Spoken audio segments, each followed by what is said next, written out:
rasanya manis, tapi bisa mengendalikan kadar gula darah. Sehingga ini kabar baik sih buat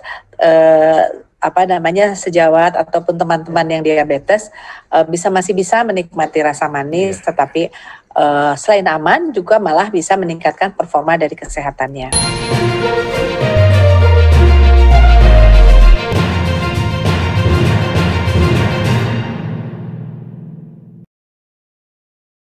Assalamualaikum warahmatullahi wabarakatuh. Salam sejahtera untuk kita semua. Jumpa kembali di channel khusus kesehatan Ngobrol Sehat bersama Profesor Delfitri Munir. Sahabat sehat sekalian, pada episode kali ini kita akan membicarakan sebuah minuman yang semua kita kenal ya, teh. Tetapi teh ini bukan sembarang teh. Teh ini sangat kaya manfaat. Baik itu untuk penanggulangan penyakit, juga sangat bermanfaat untuk meningkatkan imunitas kita. Ini dalam suasana pandemi ini kita memang sangat membutuhkan imunitas kita yang prima. Kita akan bahas mengenai teh ini bersama Profesor Dr. Apoteker Keri Lestari Dadan, MSI. Assalamualaikum Prof. Terry. Waalaikumsalam warahmatullahi wabarakatuh. Apa kabar Prof? Sehat-sehat ya? Alhamdulillah sehat-sehat. Prof. Terry, ini kan kalau bicara mengenai teh, kita tahu dari zaman nenek moyang kita sudah mengenal teh ya. Di Indonesia bahkan di Asia juga ya, ini sudah tidak asing lagi ya. Ini kok Prof. Terry tiba-tiba memunculkan teh ya. Teh dia ya, yang isinya yang dibuat dari daun stevia ya. Ini apa ide latar belakangnya muncul pemikiran dibuat teh seperti ini? Bagaimana, Prof? Silakan. Jadi latar belakangnya adalah rata-rata kita semua pecinta teh ya, selain kopi gitu. Terus yang paling enak itu memang kalau pagi atau sore ngeteh itu pakai gula gitu kan. Termasuk kebetulan di sekeliling saya kan banyak yang diabetes. Mereka itu walaupun dikasih tahu bahwa itu nggak boleh tuh teh manis itu bahaya untuk kadar gulanya, tapi kan kadang-kadang suka nyolong-nyolong, nyuri-nyuri gitu. Nggak salah. Orang yang diabetes kan kadang-kadang hasrat untuk minum manisnya juga ada ya Prof. Terus akhirnya saya pikir ya, gimana nih caranya ya supaya kita mendapatkan minuman manis tetapi aman. Kemudian kita kan pakai gula pengganti. Tapi rupanya saya lihat lama-lama ini gula pengganti juga karena kimia mungkinnya nggak oke juga gitu. Akhirnya nemulah daun stevia itu. Saya pikir ini akan lebih mudah untuk kesan herbalnya kalau dijadiin tea bag gitu, disatuin antara teh dengan teh gitu loh. Nah ternyata tidak semudah itu karena sebetulnya stevia ini daunnya manis, tetapi ada rasa aftertaste yang memang rasa aftertaste-nya itu tuh mengganggu gitu loh, nggak enak, langu, ketar dan sebagainya. Jadi gimana caranya? Nah sebetulnya kita akhirnya melakukan riset untuk mengendalikan kadar aftertaste tersebut. Kadang-kadang di sini terasa kering gitu ya Prof ya. Jadi akhirnya dengan beberapa riset, kurang lebih sekitar 2 tahun kita meriset untuk menghilangkan rasa tidak enaknya gitu ya. Alhamdulillah ini sudah selesai risetnya dan akhirnya produknya itu bisa kita validasi dan standarisasi sehingga rasanya dari batch ke batch itu mulai stabil. Maka lalu kita lakukan penelitian lebih dalam untuk melihat gimana nih, karena ini kan untuk yang diabetes, kita lakukan uji preklinik. Nah uji prekliniknya ini langsung dari tea bag-nya, jadi bukan dari daun stevia yang diekstrak enggak, tetapi langsung dari tea bag-nya kita. Jadi kita bikin 3 grup hewan cobanya, kita gunakan tikus. Kemudian tikus tersebut dibuat model diabetes tipe 2 dengan diberikan makanan yang tinggi lemak dan tinggi karbohidrat. Seperti makanan kita hari-hari gitu loh Prof ya. Kan yang makanan yang enak itu adalah makanan-makanan yang junk food, biasanya isinya tinggi lemak, tinggi karbohidrat. Nah, kita buat model seperti itu pada hewan dan ternyata memang terlihat prognosanya. Jadi hewan tersebut jadi gemuk, lama-lama sulit bergerak, lama-lama kadar gula darahnya meningkat. Nah, pada saat kadar gula darah ini sudah meningkat karena induksi dari makanan tadi, Maka saya pikir ini hewan coba sudah siap untuk kita lakukan terhadap efektivitas dari teh dia tersebut. Nah, ini kita bagi 3, Prof. 1 dikasih teh pahit tanpa gula. Kedua dikasih teh dia, ketiga dikasih metformin. Jadi yang teh pahitnya itu jadi kontrol negatif, metforminnya kontrol positif. Lalu teh dianya. Nah, setelah kita lakukan diberikan senyawa uji ini selama kurang lebih 7 hari, kita evaluasi kadar gula darahnya. Luar biasa, amazing, yang menjadikan saya akhirnya kalau udah makan apapun, kalau dulu makan kalau sudah makan banyak tuh kita rasanya minum teh biar kita rasanya luruh gitu ya. Ternyata enggak, Prof. Jadi yang grup yang diberikan teh pahit tersebut, kadar gula darahnya setelah 7 hari meningkat. Gitu ya. Sedangkan grup yang diberikan metformin, setelah 7 hari kadar gula darahnya turun. Wajar lah, karena itu kan obat anti diabetes. Nah, di situ saya dapat satu keyakinan bahwa teh dia itu manisnya sehat dan mengendalikan kadar gula darah, karena yang diberikan kelompok yang diberikan teh dia juga setelah 7 hari kadar gula darahnya ikut menurun seperti pola metformin walaupun tidak merempet. Artinya kan dia kan bukan obat ya. Jadi dia hanya untuk mengendalikan darah saja, tetapi polanya hampir mirip dengan metformin walaupun tidak sekuat metformin. Jadi intinya bahwa steviosida ini yang terkandung di dalam daun stevia ini memang terkonfirmasi secara uji praklinik dia mampu mengendalikan kadar glukosa dalam darah, dan itu sesuai dengan riset-riset lain yang ada di jurnal-jurnal internasional yang saya baca. Gitu. Waduh, hebat, luar biasa. Lalu ini daun teh stevia ini tumbuhnya di mana nih, Prof? Oh, banyak. Kalau di Jawa Barat ada beberapa tempat, karena sebetulnya tumbuhnya mudah. Itu seperti semak-semak gitu ya. Jadi kalau ditanam begitu aja gitu, asal bukaan lahannya tidak 100%. Kalau nggak salah bukaan lahannya sekitar 40%, jadi masih ada pohon-pohon belindung di atasnya. Itu kalau kita tanam bibitnya kurang lebih sekitar sebulan tuh daunnya udah bisa kita panen. Itu gitu. Apa namanya kalau di daerah itu disebut? Stevia tetap namanya. Oh, namanya memang tumbuhan stevia gitu ya? Ya, namanya stevia. Kalau latinnya Stevia rebaudiana. Iya. Ya nggak tahu juga kadang-kadang di setiap daerah kadang-kadang ada penamaannya gitu ya.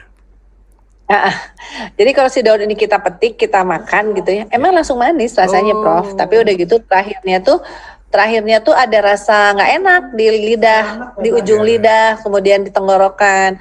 Itu yang rasa yang menjadi challenge kita untuk dihilangkan gitu, dengan sistem formulasi secara farmasi.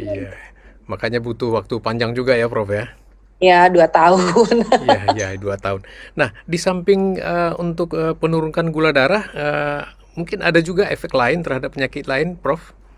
Ya, jadi setelah kita melakukan systematic review atau kita sebut sebagai review terhadap riset-riset stevia selama ini, ternyata banyak sekali istilahnya hasil-hasil riset yang menunjukkan dari potensi stevia sebagai anti diabetes. Kalau anti diabetes saya sendiri juga sudah membuktikan.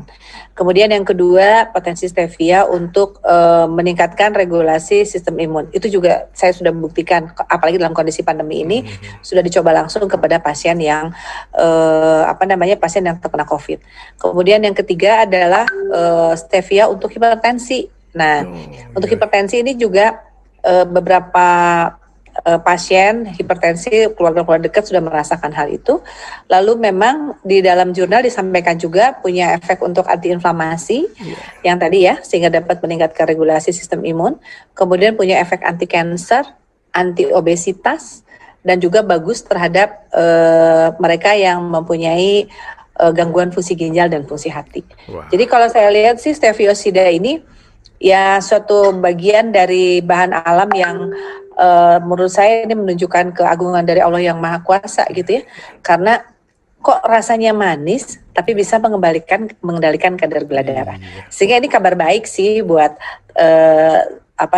sejawat ataupun teman-teman yang diabetes masih bisa menikmati rasa manis, tetapi selain aman juga malah bisa meningkatkan performa dari kesehatannya. Dan juga apalagi dalam kondisi pandemi saat ini, selain aman juga rasa manisnya itu menyegarkan dan juga malah bisa memperkuat sistem imunitas tubuh. Iya. Gitu, Prof. Iya, bagus sekali. Kalau mengenai meningkatkan sistem imun, dia melalui jalur mana di dalam sistem imun? Ya, jadi teh dia ini terutama ya, bukan stevianya saja. Jadi teh dia ini qadarullah, dia itu mempunyai kombinasi antara komposisinya adalah kombinasi antara teh hitam dan teh stevia. Teh hitam itu mengandung teflavin. Nah, teflavin ini sudah ada penelitian yang menyatakan bahwa dia memang mempunyai potensi efektivitas untuk antivirus bagi SARS-CoV-2. Karena dia selain itu juga teflavin ini adalah antioksidan kuat. Itu satu.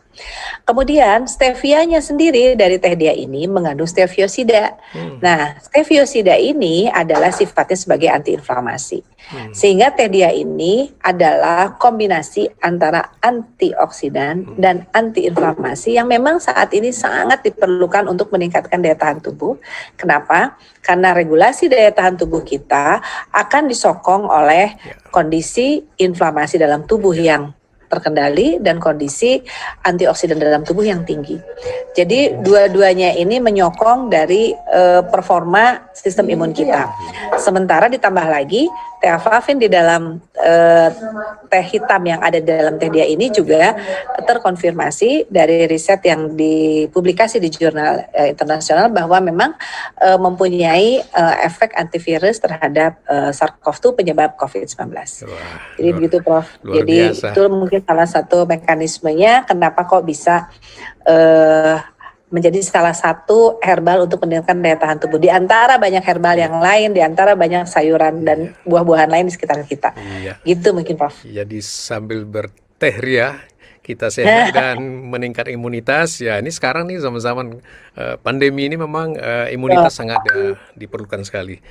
Lalu bagaimana ini perjalanan perizinannya, Prof? Kan udah panjang ini. Bagaimana perizinan sampai dijual di pasaran, Prof?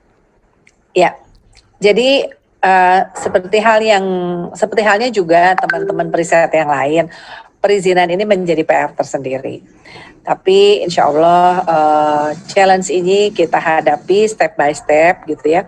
Jadi justru malah kita semakin meningkatkan kepercayaan kepada BPOM bahwa kalau suatu obat sudah mempunyai izin atau suatu obat atau pangan ataupun juga kosmetik sudah mempunyai izin edar, itu memang sudah ditelaah mendalam oleh BPOM. Jadi yang ditelaah itu bukan hanya produknya, Prof, tetapi juga sertifikasi terhadap sarana produksi. Jadi sebelum izin edar dikeluarkan, maka sarana produksinya harus tersertifikasi dulu oleh BPOM. Jadi kami melakukan sertifikasi ataupun juga penilaian dari sarana produksi kepada BPOM, layak nggak, bersih nggak, atau sesuai dengan aturan nggak. Nah, begitu sarana produksinya sudah tersertifikasi, baru kita mengajukan izin untuk ke BPOM dari produk ini untuk mendapatkan izin edar. Pada saat mengajukan izin edar memang tidak mudah karena ini adalah produk inovasi. Saat itu disampaikan, loh kok bisa ya teh celup langsung manis, kan nggak ada katanya selama ini produknya. Dan alhamdulillah sih komunikasi kita terus lanjutkan. Jadi intinya memang menjadi periset itu harus sabar dan harus harus mempunyai keinginan untuk menjawab tantangan gitu ya. Akhirnya tapi alhamdulillah teman-teman dari BPOM sangat mendukung. Sudah kita berkomunikasi intens dengan teman-teman di BPOM. Kita sampaikan bahwa ini adalah produk inovasi, mungkin juga belum ada saat ini karena memang pada saat izin edar ini keluar dan mungkin sampai bulan ini pun teh celup langsung manis dari daun stevia itu memang baru teh dia ini. Nah, kami sih sangat terbuka kalau ada produk-produk yang lain untuk sharing knowledge, itu kami sangat terbuka karena memang kalau dilihat dari sisi perizinan dibilang sulit juga enggak gitu ya, Prof, dibilang enggak sulit juga enggak gitu. Tapi yang saya learn dari proses ini adalah bagaimana kita merajut komunikasi, apalagi kalau itu adalah produk inovasi. Pada dasarnya BPOM memberikan ruang kok untuk memberikan perizinan, apalagi saat ini komunikasi antar lembaga sudah cukup baik. Kemenristek juga sudah cukup mempunyai effort yang luar biasa untuk mendukung hasil risetnya supaya dapat masuk ke masyarakat setelah mendapatkan izin edar dari BPOM. Jadi saya pikir mungkin untuk para periset tetap semangat aja gitu ya Prof, bahwa insya Allah saat ini apalagi pihak Kemenristek saat ini sangat mendukung dan sangat memberikan juga semacam pendampingan supaya produk riset kita bisa mendapatkan izin edar. Tapi pada saat saya berproses untuk mendapatkan izin edar, memang ya itu tadi bagaimana kita merajut komunikasi supaya mereka juga mempunyai satu view yang sama bahwa produk ini ada manfaatnya dan produk ini aman. Yang penting adalah keamanan pangannya, Prof. Baik. Gitu. Iya, yang pasti halal ya. Ya masih halal ya. Karena kami sudah mendapatkan sertifikat halal dari MUI juga. Dan tidak ada bahan-bahan tambahan ya. Enggak, insya Allah. Justru itu yang nanti mungkin Prof juga mengalami barangkali ya, kalau tehnya diseduh pagi kemudian diminum malam pasti agak asam karena dia nggak punya pengawet. Nggak pakai pengawet. Alhamdulillah. Baik, Prof Terry, waduh luar biasa, ini sangat bermanfaat sekali untuk masyarakat kita, apalagi di pandemi ini ya, dan kemudian bagi masyarakat kita yang menderita diabetes ya, atau hipertensi gitu sekalian ya, obesitas ya.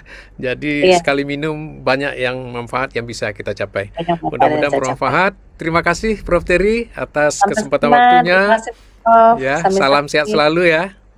Ya, salam sehat, salam silaturahim saya untuk teman-teman semua di USU dan juga tetap semangat di masa pandemi ini. Insya Allah kita hadapi bersama-sama dan semoga COVID-19 ini segera nyah dari bumi Indonesia dan kita menang melawan COVID-19. Amin, amin. Terima kasih Prof Terry. Wassalamualaikum warahmatullahi wabarakatuh. Waalaikumsalam warahmatullahi wabarakatuh. Salam sehat. Assalamualaikum. Waalaikumsalam.